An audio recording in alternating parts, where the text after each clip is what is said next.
Good morning मेरे प्यारे बच्चों। आज हम आप लोग को टेस्ट पढ़ाने जा रहे हैं। इसमें छोटे बड़े सारे बच्चे पढ़ सकते हैं, चाहे वो 4, 5, 6, 7, 8 में हो, 9, 10 में हो, 11, 12 में हो, यानी छोटे से लेके बड़े क्लास के लोग भी पढ़ सकते हैं। तो शुरू से आप लोग देखिए, टेंस की शुरुआत आज करने जा रहे हैं। आप लोग इस पर ध्यान से देखिएगा, टेंस आप लोग को जरूर समझ में आएगा।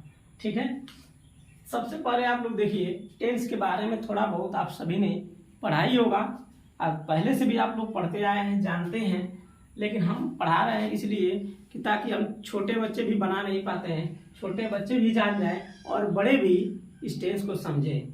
ठीक है, तो धीरे धीरे इसमें सारी चीज़ें बढ़ेगी, लेकिन अभी शुरुआत में बेसिक चीज़ें आप लोग सीखेंगे शुरू से कि टेंस क्या होता है, टेंस कितने होते हैं। देखिए, आप लोग टेंस पढ़े हैं, टेंस को पहले से जानते ही हैं। टेंस 3 प्रकार के होते हैं। तो देखिए, मुख्य रूप से टेंस के 3 प्रकार होते हैं, यानी ये कह सकते हैं हम लोग कि टेंस के 3 प्रकार होते हैं। टेंस के 3 प्रकार होते हैं। तो ये 3 प्रकार टेंस होता है, सबको पता है। पहला होता है प्रेजेंट टेंस, ठीक है, और दूसरा होता है पास्ट टेंस। शुरू से आप लोग को पढ़ाया जा रहा है और ध्यान से आप लोग पढ़िएगा। कहीं भी मिस्टेक हो तो आप लोग पूछिएगा, कमेंट में जाकर कमेंट करिए। ठीक है, देखिए तीसरा क्या है, फ्यूचर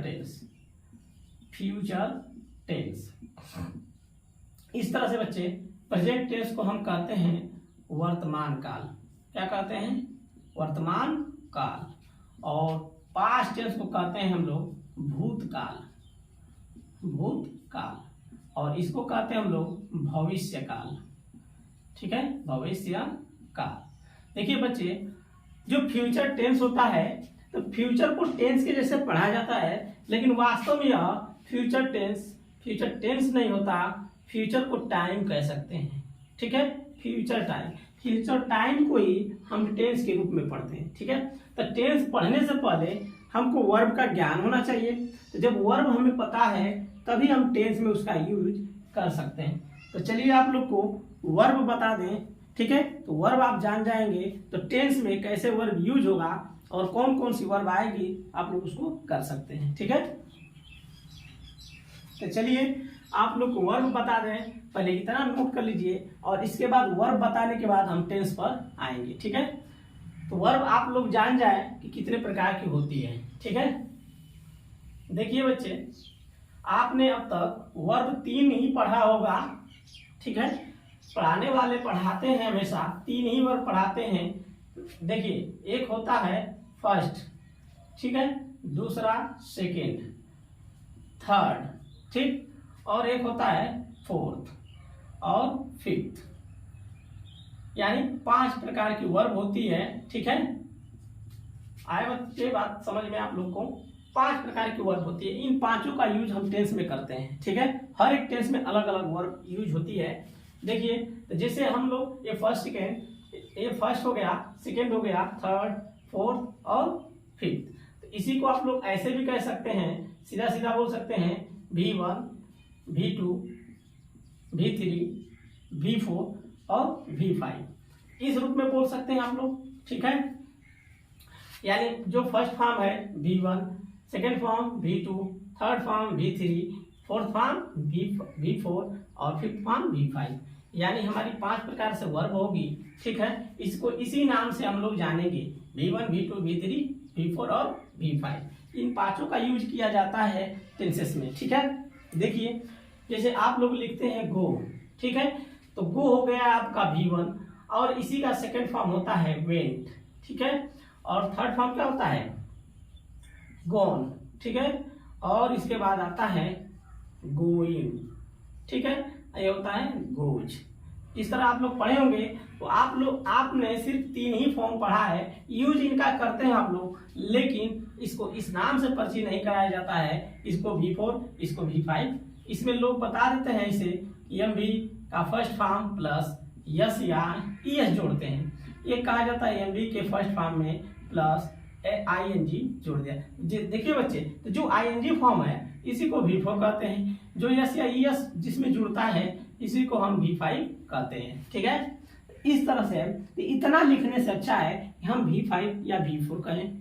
ठीक है, तो देखिए इसको, अब जैसे मान लीजिए हम लोग लिखते हैं डू, तो डू का सेकेंड फॉर्म क्या होता है? डिड, थर्ड फॉर्म होता है डन, और इसके बाद आता है डूइंग, ये होता है डज। इस तरह से जैसे हम लिखते हैं हैव, ये V1 है आपका, तो इसके बाद हो जाता है इसका सेकेंड हैड हो जाता है हैड, और ये भी होता है हैड, ये हो जाएगा आपका हैविंग और हैज। ठीक है, जैसे आप लोग लिखते हैं एम आर, ये आपका V1 है, V2 इसका होता है वाज या वर। ठीक है, और इसका V3 होता है बीन, और ये हो जाता है बीन, और V5 ईच होता है। ठीक है, इस तरह से हो गया। देखिए यहाँ पे है V1, हैड V2। अब देखिए यहाँ भी आप लोग सोच रहे होंगे हैड यहाँ भी है, हैड यहाँ भी है। ठीक है, तो इसमें कैसे हम जानेंगे कि ये V3 है ये V4 है? तो देखिए बच्चे, जो ये V3 होता है, देखिए V3 और ये V4, यह दो वर्ब ऐसी होती हैं, इनका जब भी यूज होगा तो इनसे पहले कोई ना कोई HV होगा, जैसे सब्जेक्ट होगा HV होगा, प्लस इसके बाद V3 या V4 होगा, और इसके बाद अदर वर्ड, तब जाकर वह कोई भी टेंस होगा, लेकिन पहले लेगा HV, तभी V3 और V4 प्रयोग होता है, अन्यथा V3 और V4 का प्रयोग कभी अकेले नहीं होता है। और बाकी जो वर्ब हैं ये अकेले भी आती हैं और HV के साथ भी आती हैं। ठीक है, तो इस तरह से इसकी पहचान होगी। जब हैड आया होगा तो इनसे पहले कोई HV होगा, और उसके बाद ये V3 होगा। अगर हैड अकेला आता हो तो उस केस में हम उसका कहेंगे ये हैड V2 है। ठीक है, इस तरह से आप लोग इसको नोट कर लीजिए। अब देखिए, ये जो बच्चे V1 होता है इसको कहते हैं प्लूरल वर्ब। क्या कहते हैं? प्लूरल, यानी यह सिंगुलर नहीं है, प्लूरल वर्ब है। ठीक है, यानी कह सकते हैं बहुवचन वर्ब, यानी बहुवचन है, यह हमेशा बहुवचन होती है। डिक्शनरी में जितने भी वर्ब हैं वो सारे के सारे प्लूरल हैं, उनको हम सिंगुलर बनाते हैं। अब देखिए ये जो V5 है बच्चे, इसको कहते हैं सिंगुलर वर्ब। ठीक है, सिंगुलर। अब देखिए जो सिंगुलर वर्ब है इनका यूज हम करते हैं प्रेजेंट टेंस में। किसमें करते हैं? प्रेजेंट में। ठीक है, इसका यूज प्रेजेंट टेंस में करते हैं, और इसका भी यूज जो आपका प्लूरल वर्ब है जो V1 है, इसका भी यूज प्रेजेंट टेंस में होता है। अब बताइए ये V1 प्रेजेंट टेंस हुआ कि नहीं हुआ, ये V5 प्रेजेंट टेंस हुआ कि नहीं हुआ। ठीक है, अब देखिए बच्चे, ये जो V2 है, ये V2 का यूज हम पास्ट में करते हैं। किसमें करते हैं? पास्ट टेंस में, यानी हमेशा पास्ट में होता है। ठीक है, अब देखिए ये पास्ट हो गया। अब बच्चे देखिए जो V3 है, V3 का यूज हमेशा परफेक्ट में करते हैं बच्चे, परफेक्ट टेंस में, कोई भी परफेक्ट हो, प्रेजेंट परफेक्ट, पास्ट परफेक्ट या फ्यूचर परफेक्ट, हमेशा V3 का प्रयोग परफेक्ट में होता है। अब देखिए जो बच्चे कॉन्टिन्यूअस है, ये जो V4 जो है यह कॉन्टिन्यूअस टेंस में यूज होता है, यह कॉन्टिन्यूअस में होता है, यह हमेशा कॉन्टिन्यूअस टेंस में आएगा। जब भी कॉन्टिन्यूअस टेंस आएगा ING फॉर्म वाला वर्ब लेगा, इसी को कहते हैं कॉन्टिन्यूअस। ये हो गया प्रेजेंट टेंस, ये हो गया पास्ट, ये हो गया परफेक्ट, ये हो गया कॉन्टिन्यूअस, ये हो गया प्रेजेंट। अब बताइए इसमें कहीं फ्यूचर है क्या? फ्यूचर है नहीं। ठीक है, देखिए बच्चे फ्यूचर टेंस जो होता है वो अपने साथ मॉडल लेता है, जैसे will, shall, can, could, may, might, ये सारे के सारे क्या हैं? मॉडल हैं, उनको मॉडल बोलते हैं। यानी उसको हम ये मेन वर्ब के रूप नहीं कर सकते। ये जो होती है ये सब हमारी क्या है? वर्ब है, ऑक्सिलरी वर्ब है, इसी को मेन वर्ब भी के जैसा यूज किया जाता है। ठीक है, इस तरह से ये टेंस की पहचान होती है। ठीक है, तो ये आप लोग नोट कर लीजिए, बहुत इंपॉर्टेंट चीज है। ठीक है, तो ये जब भी अकेला आएगा पास्ट टेंस में होगा, हैड के साथ कोई HV आएगी तो परफेक्ट होगा। ठीक है, और ये जो होता है हमेशा ये भी अपने पहले HV लेता है, तब इसका यूज किया जाता है। धीरे धीरे आप लोग टेस्ट जब पढ़ेंगे तो आगे इसको जान जाएंगे। ठीक है, तो चलिए आगे देखते हैं हम लोग। पहला हेडिंग बनाइए आप लोग, प्रेजेंट टेंस। तो हम लोग प्रेजेंट टेंस पढ़ते हैं और देखते हैं कैसे बनता है, ताकि छोटे बड़े सभी बच्चे जान जाएं टेंस बनाने का तरीका। ठीक है, तो पहले हम इसकी देखिए हेडिंग बनाइए आप लोग। पहले देखिए इसको या तो आप लोग कहिए प्रेजेंट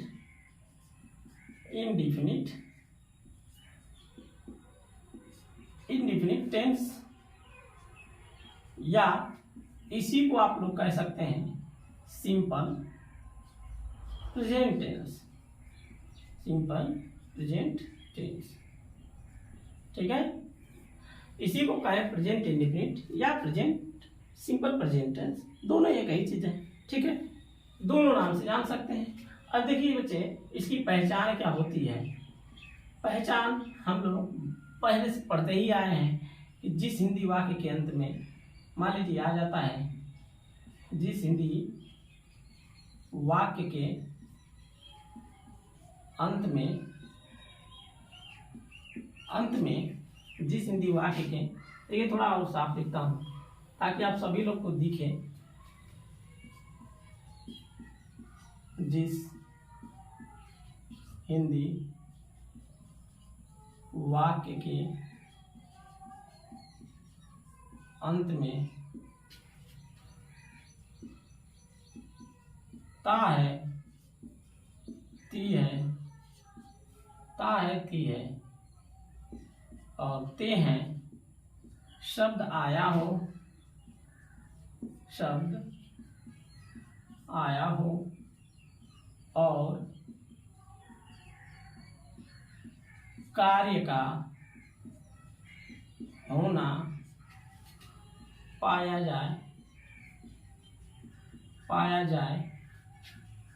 तो वह प्रेजेंट इंडेफिनिट टेंस होता है।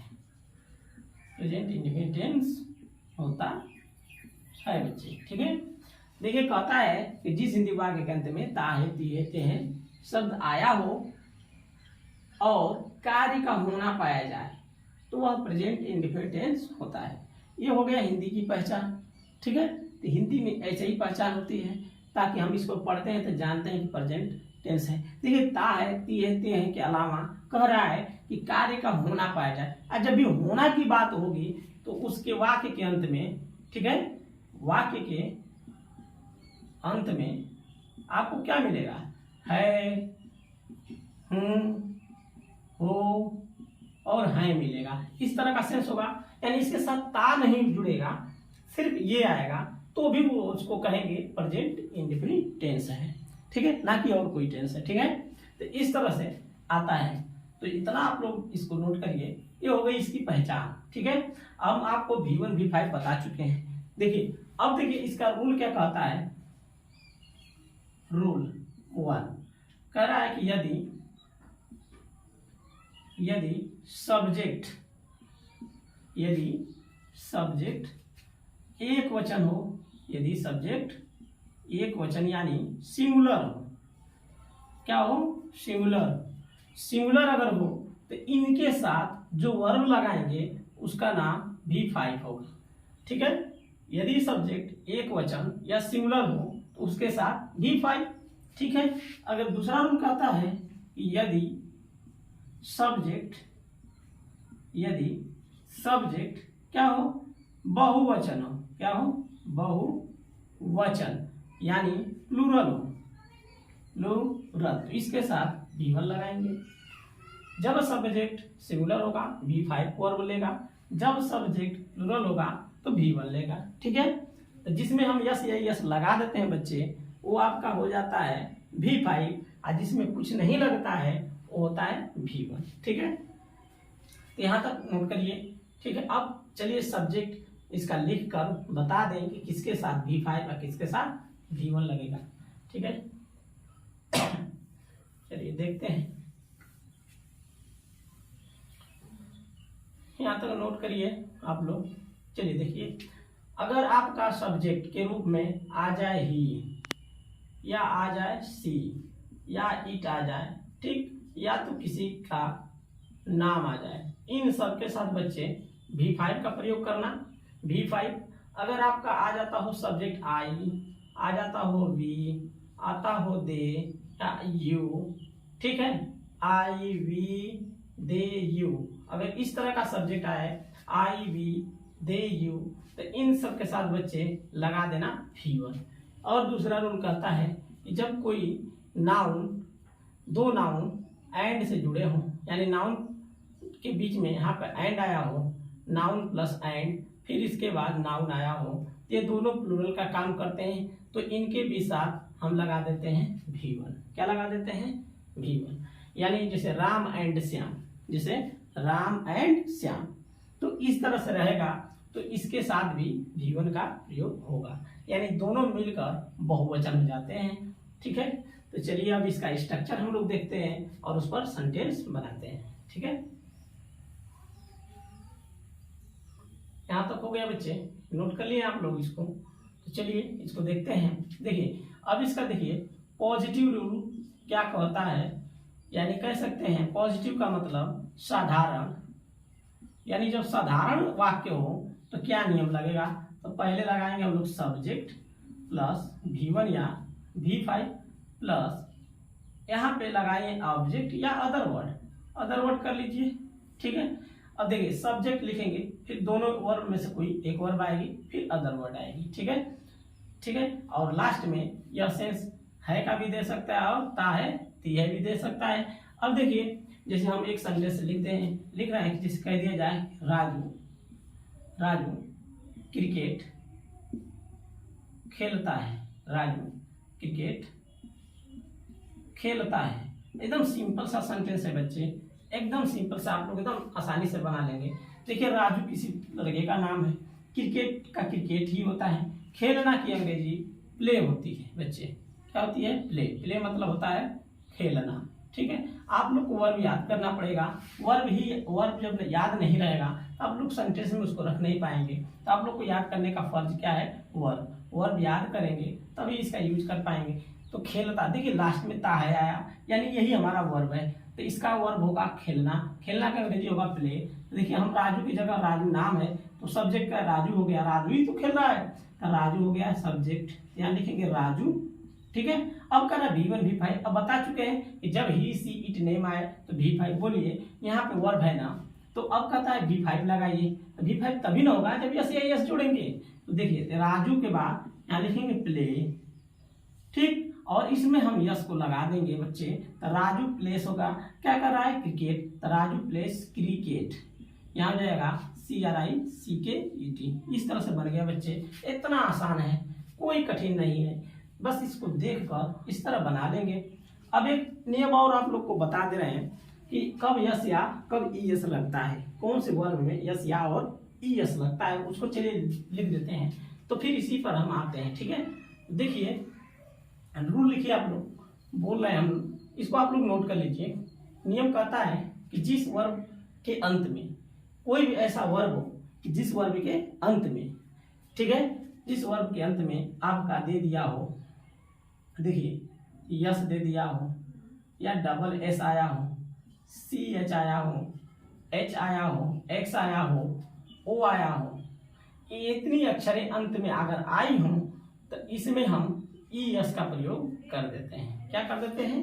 ES का प्रयोग, yes, double S, CH, H, X और O, इस तरह के जो भी अक्षरें आई हो लास्ट में उसमें हम ES लगाते हैं। ठीक, और इनके अलावा जो भी आ जाए उसमें आप लोग ES का प्रयोग कर देते हैं। ठीक है, क्या बनाने के लिए? V5। ठीक है, देखिए जैसे एग्जाम्पल लिखा जाए कि रोहित रोज स्कूल जाता है, रोहित रोज स्कूल जाता है। तो बताइए बच्चे, रोहित ही न जा रहा है, तो रोहित नाम है, यहाँ लिखेंगे रोहित एक वचन है, अकेला है, तो रोहित अकेला जाता है, यानी रोहित जाना वर्ब है, जाना का अंग्रेजी पता है आपको, वो होता है। अब देखिए लास्ट में O आया ना बच्चे, तो इसमें हम ES लगा देंगे। ठीक, अब हो गया। आज जब कहीं जाते हैं तो किसी स्कूल पढ़ने के लिए जा रहा है तो जब कहीं जाते हैं तो गो ऐसा वर्ब है कि अपने साथ टू लेता है। तो ये हो गया रोहित गोज टू। आए कहा जा रहा है स्कूल। स्कूल आपका क्या हो गया, यहाँ पे इसका ऑब्जेक्ट हो गया गो टू स्कूल। ठीक, अब कह रहा है रोज जाता है, तो रोज का हो जाएगा डेली। देखिए बच्चे ये एडवर्ब ऑफ टाइम है, इसका प्रयोग हमेशा लास्ट में ही करेंगे। ठीक है, तो हो गया डेली। ठीक है बच्चे, ये हो गया आपका डेली। ठीक है, फुल स्टॉप। इस तरह से तो Rohit goes to school daily, इस तरह से बन गया। अभी इस बहुवचन के साथ अगर लिख दिया जाए कि वे, देखिए वे रोज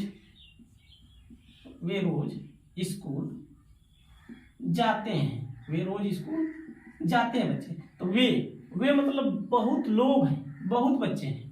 तो इस तरह से तो वे का अंग्रेजी हो जाएगा दे। ठीक, अभी बताए हैं दे अगर आ गया तो देखिए दे अगर आ गया वो अपने साथ भी1 लेगा, जाना वर्ब है, तो दे के साथ सिर्फ गो लगाएंगे, इसमें ईएस नहीं लगाएंगे क्योंकि ये प्लूरल है। जब सिंगुलर होगा तब जोड़ते हैं, प्लूरल होगा नहीं जोड़ते हैं। ठीक है, तो दे गो, इसके बाद लगा देंगे टू, कहाँ जाता है, स्कूल जाता है। ठीक है बच्चे, दे गो टू स्कूल, और रोज का यहाँ पे लास्ट में डेली का प्रयोग करेंगे। ठीक है, डेली फुल स्टॉप। तो इस तरह से बच्चे सेंटेंस बन गया आपका। बहुत आसान है, कोई कठिन नहीं है, छोटे बड़े बच्चे भी इसको बना सकते हैं, कोई दिक्कत नहीं है। तो इतना आप लोग इसको कठिन समझ के पढ़ेंगे तो नहीं आएगा, इसको आसानी से पढ़िए और ध्यान से पढ़िए तो आ जाएगा, दिमाग में बैठ जाएगा। ठीक है, तो ये होता है फार्मूला, ये आपका पॉजिटिव का फार्मूला है। अभी पॉजिटिव चल रहा है, इसका निगेटिव है, इंट्रोगेटिव है। तो फिलहाल अभी इतना ही जो है आप लोग इसको पढ़िए और इसी पर इतना आप प्रैक्टिस करिए कि यह आ जाए आपको। जब तक ना आए तब तक बार बार इस वीडियो को देखिए और बार बार प्रैक्टिस करिए। ठीक है, चलिए एक आध दो चार और सेंटेंस बनाया जाए, उसके बाद आगे बढ़ा जाएगा। ठीक है,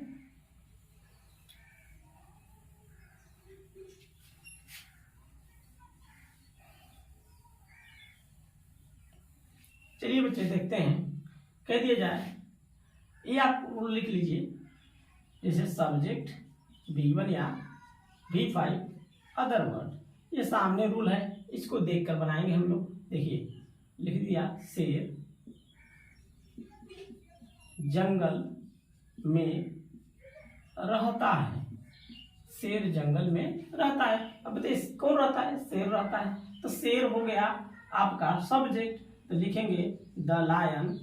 ठीक है, LION, द लायन, शेर रहता है। देखिए बच्चे लायन नाउन है, इसलिए इसके पहले आर्टिकल द लिया है। ठीक है, अब देखिए द लायन हो गया, रहना वर्ब है, तो रहना की अंग्रेजी होती है लीव। क्या होती है, लीव। लीव मिस होता है रहना।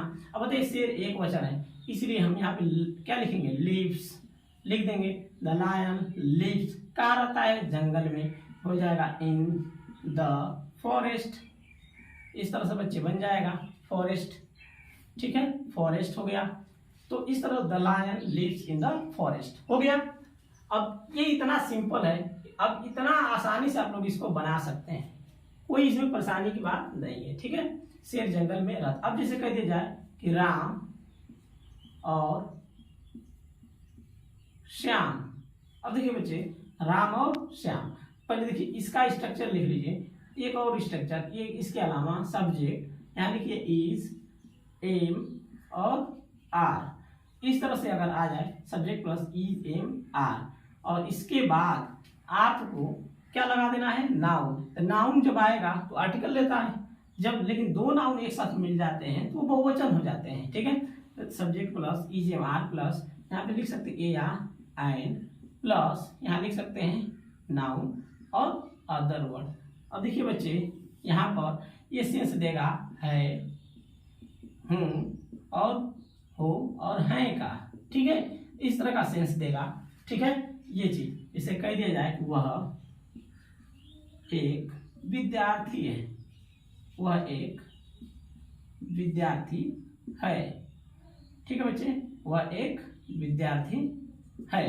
तो बताइए वह लड़का है, तो यहाँ पे ही होगा, ही के साथ बोलिए इज का प्रयोग होगा ना, तो ही इज। उसके बाद विद्यार्थी है, एक विद्यार्थी है। बोलिए बच्चे विद्यार्थी की अंग्रेजी क्या होती है, स्टूडेंट क्या होती है, स्टूडेंट। बोलिए यहाँ पे यस क्या है, कॉन्सोनेंट, इसलिए ए का प्रयोग होगा। जब वावेल से शुरू होता तो एंड लगता, इसलिए हम क्या लगाएंगे, ए। एक के लिए ए होगा। अब हो गया ही इज ए, क्या हो जाएगा, स्टूडेंट, स्टूडेंट। ठीक है। अब यहाँ दूसरा जो लिख रहे थे हम, जैसे कह जाएगा राम और श्याम, राम और श्याम भाई हैं, राम और श्याम भाई हैं। अब बच्चे देखिए, राम और श्याम दो व्यक्ति हैं, दोनों के बीच एंड आया, ये भी नाउन ये भी नाउन। जो अब बनाएंगे इसको तो हो जाएगा राम, इसके बाद लिखेंगे एंड, फिर लिखेंगे श्याम, राम एंड श्याम।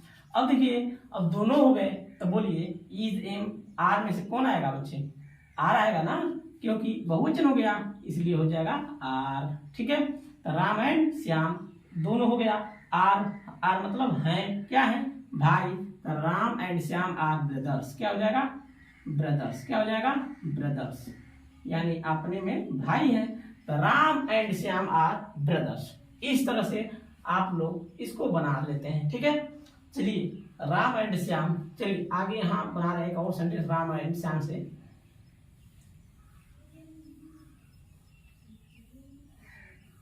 ठीक है। देखिए यहाँ पे कह रहे हैं हम लोग राम और श्याम,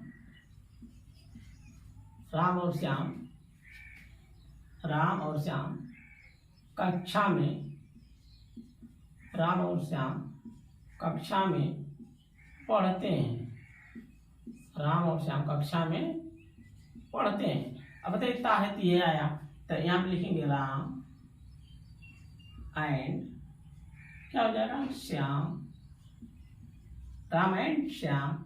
अब देखिए दोनों हो गए बहुवचन, तो बताए थे कि नाउन एंड नाउन अगर हो तो भी बोल लेता है। तो पढ़ना का अंग्रेजी क्या होता है, रीड, रीड होता है बच्चे। तो इनके साथ यस नहीं लगाएं क्योंकि ये दोनों मिलकर बहुवचन हुए, इसलिए क्या होगा, read. Ram and Shyam read, कहाँ पढ़ते हैं, कक्षा में, हो जाएगा read in the class, read in the class. इस तरह से बच्चे बन गया। ठीक है।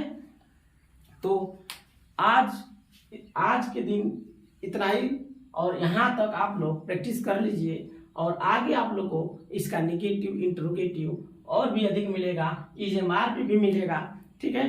तो इतना आप लोग कई बार देखिए और कई बार प्रैक्टिस करिए, ताकि आप लोग को जब तक आए नहीं तब तक प्रैक्टिस करिए, ताकि टेंस आपके दिमाग में बैठ जाए। ठीक है। तो इस तरह से पढ़ेंगे तो आएगा, समझ में भी आएगा और बनाना भी आएगा। और इसके साथ साथ जो वर्ब दी रहती है उसको आप लोग तैयार करिए, याद करिए। जब तक याद नहीं करेंगे तो आप लोग को दिक्कतें होंगी टेंस को बनाने में, सेंटेंस को समझने में। ठीक है। आज के दिन इतना ही। ठीक है। आज इतना नोट कर लीजिए आप लोग। ठीक है। तो इसके साथ धन्यवाद, थैंक यू।